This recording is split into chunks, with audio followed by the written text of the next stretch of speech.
Hello viewers, আসসালামু আলাইকুম। সবাই কেমন আছেন? আশা করি ভালো। দেশ ও প্রবাসে কালো জাদু তন্ত্রমন্ত্র এসকে চ্যানেলটি এই মুহূর্তে যারা দেখছেন সকলকে জানাই আন্তরিক প্রীতি ও শুভেচ্ছা। আশা করি মহান আল্লাহ তাআলার অশেষ দয়া এবং মেহেরবানিতে সকলে ভালো আছেন। আলহামদুলিল্লাহ, আপনাদের দোয়া আমি ভালো আছি।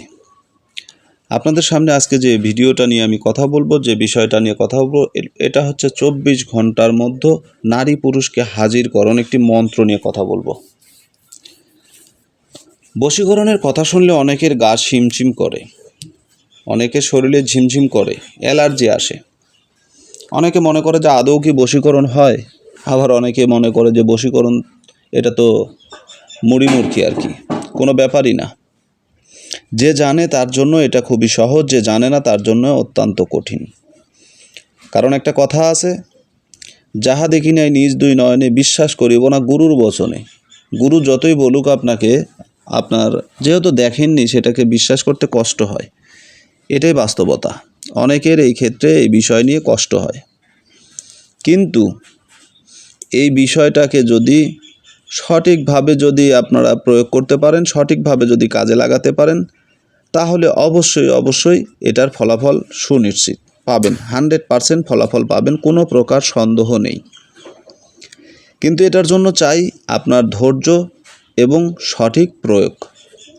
কিভাবে সঠিকভাবে এই জিনিসটা প্রয়োগ করবেন, বশীকরণটা আসলে কার উপরে করবেন, কিভাবে বশীকরণ করবেন, বশীকরণ কি, বশীকরণ বিষয়টা আসলে কি? বশীকরণ হচ্ছে ওই জিনিস, অবাধ্য জিনিসকে বাধ্য করা। যে ব্যক্তি আপনার নিয়ন্ত্রণের বাহিরে, আপনাকে সহ্য করতে পারে না, আপনার সাথে ভালো সম্পর্ক নেই, আপনাকে কখনোই সে পছন্দ করে না, অথচ সেই ব্যক্তি যখন আপনার নিয়ন্ত্রণে চলে আসবে, আপনার আয়ত্তে আসবে, আপনার কথা মতো চলাফেরা করবে এবং আপনাকে মান্য করবে, এটাই হচ্ছে বশীকরণ।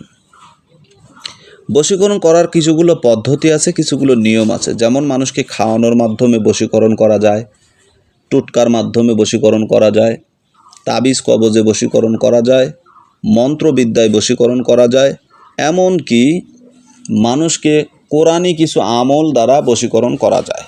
হ্যাঁ, এটা সম্ভব। যারা মনে করেন এটা অসম্ভব, আমি মনে করি তারা ভুলের জগতে আছে। কারণ জাদুকে যারা বিশ্বাস করেন না, তারা মুশরিক, তাদের ইমানে ঘাটতি আছে। কারণ মহান আল্লাহ তাআলা পবিত্র কোরআনে উল্লেখ করেছেন জাদু আছে। দুনিয়ার শুরু থেকে শেষ পর্যন্ত জাদু থাকবে, এবং জাদুকারীরা সঙ্গে সঙ্গে যারা জাদু করে তারা কাফের হয়ে যায়। সেহের জাদু যারা করে, শিরক কুফরি করে, এরা কাফের হয়ে যায়। আল্লাহ তাআলা পবিত্র কোরআনে বলেছেন যে জাদুকারী নারী হোক বা পুরুষ হোক, তাকে কতল করো। তাহলে জাদু থেকে বিরত থাকবেন, আর জাদুকে অবিশ্বাস করবেন না। এখন আসুন আমরা কিছু তন্ত্র মন্ত্র, কিছু ঝাড়ফুঁকের কথা বলি। যেমন কোরআনের কিছুগুলো আয়াত আছে, যে আয়াতগুলো পড়লে মানুষ বাধ্যতা স্বীকার করে, মানুষের ভিতর শত্রুতা হয়, মানুষের ভিতরে মতমালিন্য হয়, বিভিন্ন কিছু। এবং এই আয়াতগুলো দিয়ে মানুষকে ঝাড়ফুঁক করা যায়। যেমন সূরা ফাতিহা, এটা একটা শেফা, এটা মানুষের জন্য শেফা, কল্যাণকর। সূরা ফাতিহা দিয়ে বহু রোগের চিকিৎসা করা যায়। আমার জীবনে আমি হাজারো রোগের চিকিৎসা আমি করেছি সূরা ফাতিহা দিয়ে। সূরাতুল ফাতিহা এতটাই কার্যকরী। বিসমিল্লাহ শরীফের আমল দিয়ে আমি অনেক তকবির করেছি। হয়, মহান আল্লাহ তাআলা পবিত্র কোরআনে যে আয়াত নাজিল করছে, আয়াতের কথা বাদ দেন, শুধু হরফগুলোর কথা বলি। যেমন 29টি হরফ রয়েছে, আলিফ বাতা থেকে শুরু করে ইয়া পর্যন্ত, আলিফ থেকে ইয়া পর্যন্ত। প্রত্যেকটা হরফের মুআক্কেল আছে, এবং প্রত্যেকটা হরফ দ্বারা বিভিন্ন ধরনের কাজকর্ম করা যায়, সম্ভব। আপনি জানেন না, আপনি পারেন না, আমি জানি, আমার কাছে সহজ। এখন আসুন, আমার বিষয়টা ওই ধরনের না, আমি এটা কথার প্রসঙ্গে আপনাদেরকে বোঝানোর ক্ষেত্রে বললাম। আমি যে বশীকরণের কথাটা বলতেছি, 24 ঘন্টার ভিতরে নারী পুরুষকে হাজির করা, এই যে মন্ত্র, ত্রাপিলা স্বর্গী ত্রাপিলা পাপ, মেরা সুরুত বাঞ্জা শয়তান, যাহা যাহা অমুক কো পাশ মেরা সুরুত বন অমুকের ওপর পর, ছায়া দোহাই কায়া জিন কি বাদশাহ, দোহাই সুলেমান বাদশার মাথা খাও। যদি মন্ত্র বৃথা যাও, ঠিক আছে, এটা হচ্ছে মন্ত্র। এই যে লাস্টে যে মন্ত্রের যে ব্যাখ্যা, লাস্টে এই যে সুলাইমান বাদশার মাথা খাও, এই জায়গাটার যে দোহাইটা ব্যবহার করা হয়েছে, এটাই হচ্ছে শিরক, কুফর। এটা করা ঠিক না। কারণ কোনো পয়গম্বরকে নিয়ে যদি কোনো মন্ত্রের ভিতরে, কোনো আমলের ভিতরে যদি দোহাই ব্যবহার করা হয়, এটা বৈধতা না। তবে এই বৈধর ভিতরে কিছুগুলো জায়েজ আছে, যেগুলো কোরআনের ভিতর থেকে আসছে, আমলের ভিতর থেকে, আমলিয়াতের ভিতর থেকে আসছে, ঠিক আছে। এখন যাই হোক, সুলাইমান আলাইহিস সালামকে এটি দোহাই ব্যবহার করেছে। এই মন্ত্র দিয়ে 24 ঘন্টার ভিতরে নারী পুরুষকে হাজির করা যায়, সম্ভব, যদি সে ব্যক্তি 24 ঘন্টার ভিতরে আপনার কাছে উপস্থিত হওয়ার মতো যোগ্যতা রাখে, তার উপরে এটা প্রয়োগ করবেন, তাছাড়া করবেন না। ভুলেও দূরের ব্যক্তির উপরে এই কাজ করবেন না। এখন আসুন আমি নিয়মটা বলে দিই, এই মন্ত্রটা কিভাবে প্রয়োগ করবেন। এই চালান দেওয়া মন্ত্র, চালান দেওয়ার সময় আপনাকে সাদা কাপড় পরিধান করে আসন জাগাইয়া আপনাকে বসতে হবে। এটা হচ্ছে নিয়ম। এই যে নিয়মটা, আপনাদেরকে আমি নিয়মটা দিয়ে দিলাম। মন্ত্র জাগানো এবং মন্ত্র প্রয়োগের যে নিয়মটা সম্পূর্ণ এখানে দেওয়া আছে।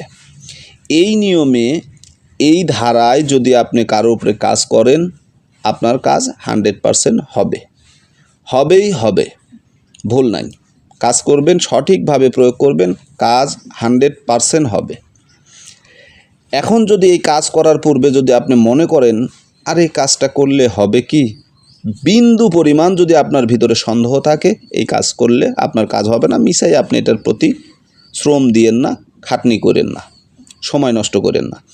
আর যদি পরিপূর্ণতা, আপনার বিশ্বাস একিন থাকে যে আল্লাহ তাআলার অশেষ দয়া মেহেরবানিতে আমি কাজটাকে সঠিকভাবে প্রয়োগ করব, ফলাফল দেওয়ার মালিক আল্লাহ, আমার কাম চেষ্টা করা, আমি চেষ্টা করব, তাহলে আপনি কাজ করেন, আপনার কাজ হয়ে যাবে, 100% কাজ হয়ে যাবে।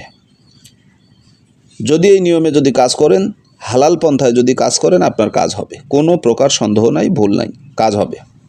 কালো জাদু তন্ত্রমন্ত্র এসকে চ্যানেলে নতুন হলে অবশ্যই চ্যানেলটা সাবস্ক্রাইব করবেন, যাতে নিত্য নতুন ভিডিও ছাড়ার সঙ্গে সঙ্গে নোটিফিকেশন আকারে আপনি পেতে পারেন। যদি ভালো না লাগে, দেখতে থাকুন, দেখতে দেখতে ভালো লাগা ভালোবাসা হয়ে যাবে ইনশাআল্লাহ। অনেকে বলে আমার চ্যানেলকে সাবস্ক্রাইব করতে হবে না। ভাই না, আমি ওরকম না, আমার একটা ফলোয়ার অনেক কিছু।